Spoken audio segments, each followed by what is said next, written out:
I want to just give you a quick note. It's something I was working on over the weekend, and just to give you a perspective of how I'm now understanding the book of Revelation.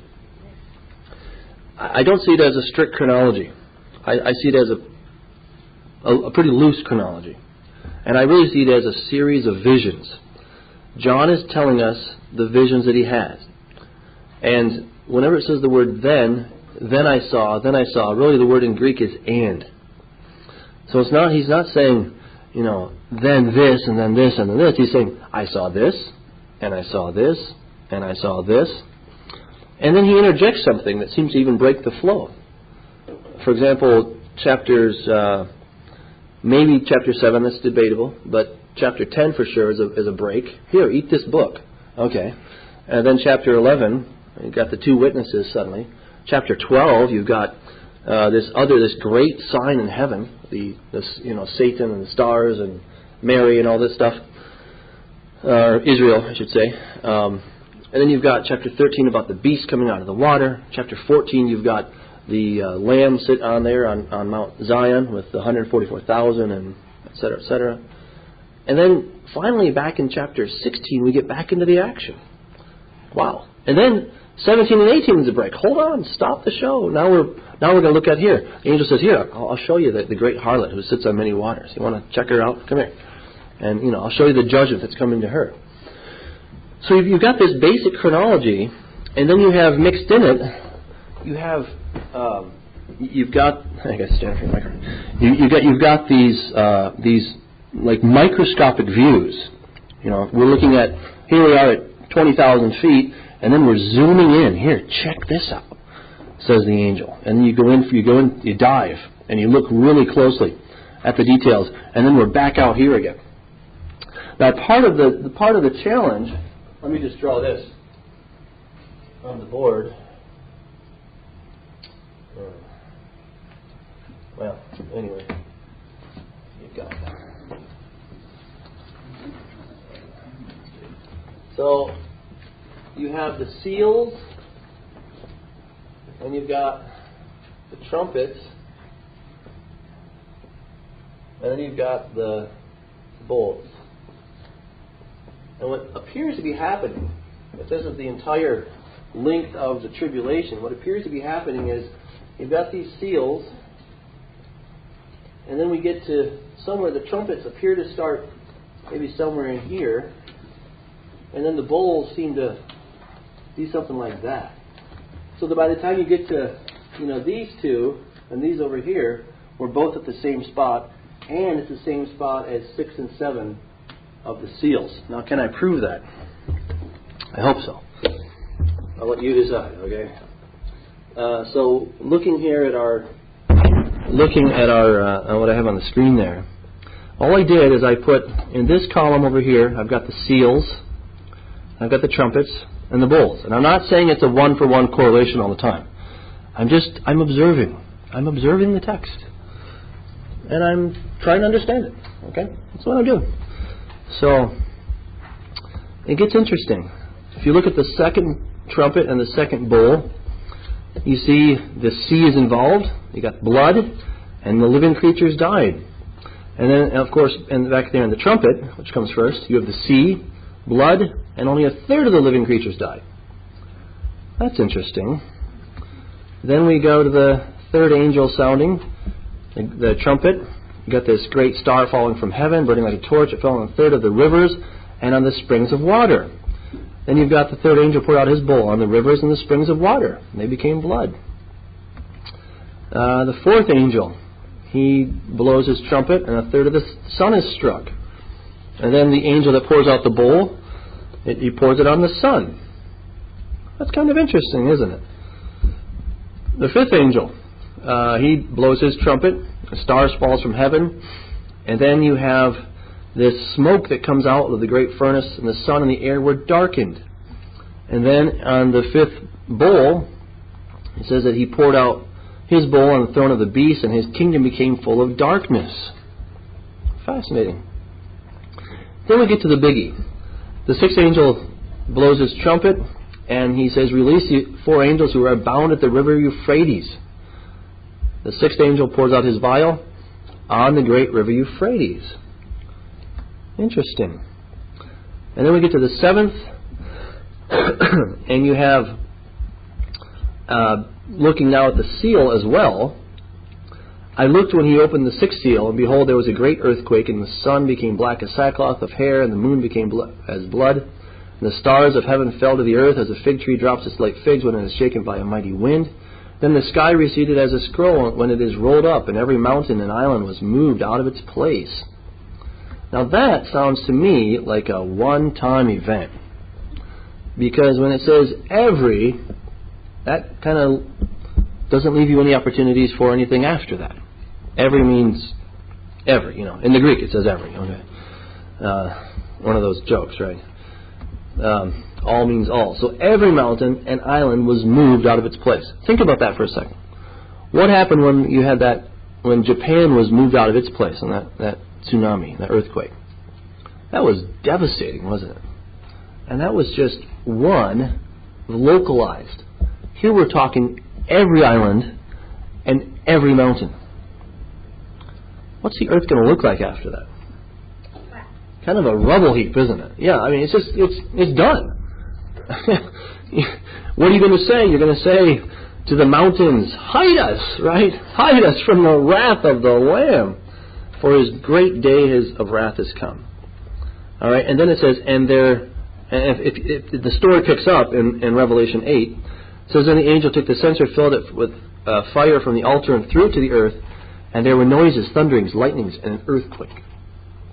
So that's the 7th seal. Wow. Now looking at the 7th trumpet. The 7th angel sounded, and there were loud voices in heaven, saying, the kingdoms of this world have become the kingdoms of the Lord and of his Christ, and he shall reign forever and ever. That sounds like the end game to me. That sounds like we're at now at the end of the tribulation. I mean, that's what it sounds like to me. Maybe you see it different. The nations are angry, and your wrath is come, and the time of the dead, that they should be judged, and that you should reward your servants, the prophets, etc., etc. Then the temple of God was opened in heaven, and the ark of his covenant was seen in his temple, and there were lightnings, noises, thunderings, and an earthquake, and great hail. And then we get to the 7th bowl. Then the 7th angel poured out his bowl into the air, and the loud voice came out of the temple of heaven from the throne, saying, it is done. Again, that sounds like a sort of, it sounds like it's done, doesn't it? I mean, if they say it's done, then who are we to disagree, right? Angel probably knows better than us. And there were noises and thunderings and lightnings, and there was a great earthquake, such a mighty and great earthquake, such as had not occurred since men were on the earth. Well, that would certainly move every island and every mountain out of its place, right? Now the great city was divided into 3 parts, and then the cities of the nations fell, and the great Babylon was remembered before God to give her the wine of the cup of the fierceness of his wrath. Then every island fled away, and the mountains were not found, and great hail from heaven fell upon men, each hailstone about the weight of a talent. Okay, you see that? So if you look at these, what it appears to be is what I have drawn on the board. It looks like you have the 6 seals that begin, starting at the beginning, and they go over the entire span of the tribulation. And then somewhere, you know, I would guess probably after the midpoint of the tribulation, we have the trumpets, and then you have the bowls. Now, have you guys ever seen a mixer, you know, like a audio mixer, sound mixer? It seems like the trumpets, because they deal with thirds. A third of the green grass and the trees were destroyed. A third of the ships were destroyed. A third of the sea life. It's kind of like God saying, okay, I'm going to turn the volume up a third, all right? And we'll see if you guys repent. And they won't, right? So he says, okay. He just goes full blast. And he just gives it to them. And now they're just like, you know. So it seems like we're not dealing with separate events, but we're dealing with phases of the same event. That's how I would see it. We're dealing with, first, the trumpet is just, it's limited to a third. And then when that doesn't do anything, then it's full blast. That seems to be the case. And you see, what I'm doing is I'm looking for anchor points. These anchor points tie these together. We're going to connect the dots, okay? You're looking for the dots that you can connect. And when you have the same words, especially words like all, every, those are limiting words. Because you can only do all once, right? You can only destroy all the mountains and all the islands one time. Because after that, there are no more. So that's a one-time deal. Let me show you another example of an anchor point and what I'm seeing in Revelation. And I think this is going to, well, I'll let you decide. So now the great city was divided into three parts, and the cities of the nations fell. And great Babylon was remembered before God to give her the cup of the wine of the fierceness of his wrath. All right, and then we just read this, right? Then every island, etc., etc. Now, notice here, and great Babylon was remembered. That's a very short statement. But where do we find the details of that? Well, of course, in the next two chapters, right? In chapters 17 and 18. Then we have this enlargement. Now we get the microscope out. I just gave you the 30,000-foot flyover. See there? Babylon's been judged. Oh, yeah, I see that. And he's like, come on, I'll take you down and we'll go and look at it. And so then in 17 and 18, now we're down there, we're in the rubble, we're seeing all that's going to happen in the judgment of Babylon. And so when we get to Revelation chapter 20, again, I'm seeing this big overview. We've got 11 verses here. We got the main points. Satan is taken out for 1,000 years. He's cast there. We know about him. Then we know that there's going to be the thrones and judgment was committed to these people, which we also see in Daniel chapter 7. We talk about those that have been beheaded. They're going to live and reign with Christ for 1,000 years. We hear about the rest of the dead. They're going to reign for 1,000 years. Then we hear about Satan getting out. This is really about two groups. It's about Satan, how he's not there, and then how he gets out. And it's about those that are going to be part of the first resurrection. That's it's only 11 verses. That's a very short description of what's actually happening. But we got the bird's eye view here. And then we hear, okay, Satan, he's bound, etc., etc. They come up against the beloved city, fire rains down, done. Okay? And then we move into the judgment. Okay, that's the next thing that John saw. And by the way, the word then here is actually the word and. Okay? So he saw this, and he saw this, and he saw this, and he's giving us the events in the order that he saw them. Not necessarily in the order they're going to happen. Right? So he's grouped all the trumpets together. That makes sense, because they're all trumpets, right? But they seem to be just the beginning of what's coming after that. But then he does all the bowls. But when you put them next to each other, you can see, oh wow, these are really the same events. It's an order of magnitude. It's a degree difference. First you start with a third, and then you get full blast. You get a third, full blast. A third, full blast. Okay? A third's not going to make you repent? Okay. Have it your way. Boom. And that seems to be what's going on here. So we get the bird's eye view of the millennium, and then we go to chapter 21. And now he's going to give us the supporting details. Where else do we see this? We see this in Genesis chapter 1 and Genesis chapter 2. In the beginning, God creates heavens and the earth. He gives us all 7 days, right? And then Genesis chapter 2, starting at verse 5, incidentally. Now we get day 6. You see that? You get the big picture, 7 days, and then you get day 6. Let's focus in here. This is how they did things back then. It's not how we write, but it's how they wrote. So we have to live with what they did, right? Because they wrote the Bible. God wrote the Bible. That's what he wanted. We'll live with it. So we go back to Revelation, and so now we've got the supporting details. And so you have this new heaven and new earth. For the first heaven and the first earth had passed away. Also there was no more sea. And then he sees the new Jerusalem It's coming down. You've got God's going to wipe away every tear from the eyes. All verses that we see in the Old Testament, all over the place. They're everywhere. Okay, and we see all this stuff. The cowardly, unbelieving, they're not going to have a part of this. They're going to be in the lake which burns with fire. Well, we see that in Isaiah 66:24.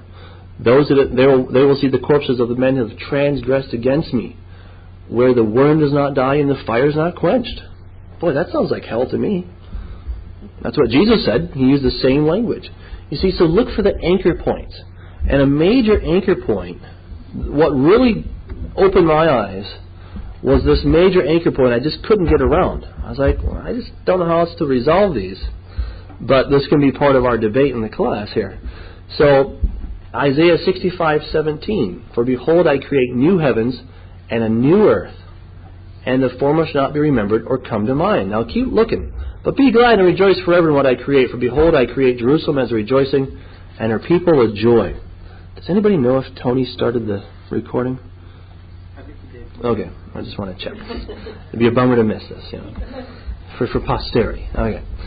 I will rejoice in Jerusalem and joy in my people. The voice of weeping shall no longer be heard in her, nor the voice of crying. All right, this is good, right? This could be heaven. Except, no more shall an infant live there but a few days, nor an old man who has not fulfilled his days, for the child shall die 100 years old. And the Hebrew there is, and the sinner, being 100 years old, shall be accursed. Huh. So we've got the new heavens and the new earth, but you've got death. What's up with that? How can we be in the so-called eternal celestial state, right? We must not be, right? So rather than trying to rewrite the Old Testament, maybe we should change our understanding of the New Testament just a bit. We're not changing the verses, we're just changing the way we put the puzzle together, right? Remember the puzzle? We're just going to take the piece out that we thought fit there, see if this one fits better. And I'm arguing that it does. And so here you still have death is present.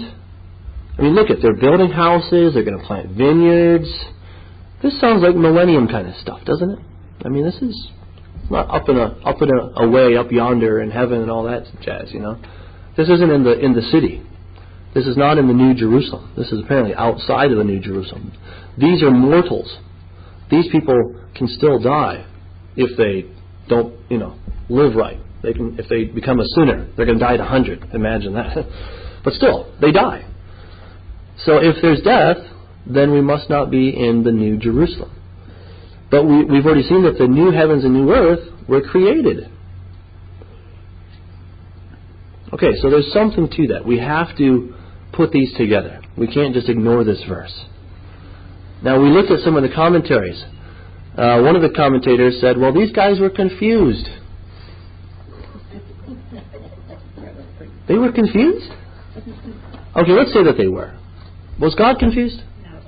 Okay, so God wasn't confused. Maybe Isaiah was totally confused. He's like, I have no idea what I'm writing. But I don't care. God told me to write, I'm going to say it anyway. Okay, so who cares what they thought? John was confused too. I'm going to bow down to this angel because, you look like God to me. Don't do that, right? He was confused. He was totally confused. Daniel, my thoughts, just left me. I had no idea. He fell down as dead, right? And then, Daniel, stand up. Great man, greatly beloved. Yeah, we're confused. We don't get it. But God does. And this is God's message to us, right? So there's nothing wrong with the book of Isaiah. Right? Nothing wrong with it. And it's not any more important or less important than the book of Revelation. There's a sort of a built-in bias to say, well, the New Testament sort of trumps the Old Testament. No, nonsense. That's ridiculous. That's absolutely ridiculous. It's all God's Word. It's all equal in authority. So we can't play that card. So we have to deal with this.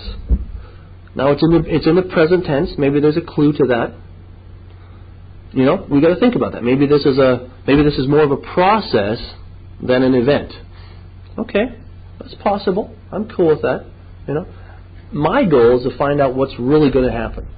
Because I don't want to build a construct and a really cool thing and I sell 1 million books for something that's not true. That's a drag, you know? I mean, what's the point? It's just going to get burned, thrown into the fire, worthless, right? I'd like to know something that's going to last. So that's part of our goal. So, and I think it's part of the perspective, especially on Revelation. And this has taken me years to kind of see these things, you know, because I was told, no, it's a chronological thing. First come the seals, then come the trumpets, then come the bowls, and then we're done. All right, and then comes the millennium, then comes ta-da, the eternal state, right? 21 and 22. But I'm just saying, I don't think that fits. 21 and 22 are details that go inside of the millennium, and that's what we're going to talk about in this semester. We're going to see that some things might fit better, because, you know, outside are the dogs and sorcerers and those who love and practice a lie. Where do these people come from, right? Well, they're not in the city. That's the point. They're not in the city. They're on the earth, yes. Those are the mortals that are going to eventually rebel, but they're not in the city. They don't get to go in. So it's all about understanding of the city and taking things super literally. The more we do that, the more we're going to see.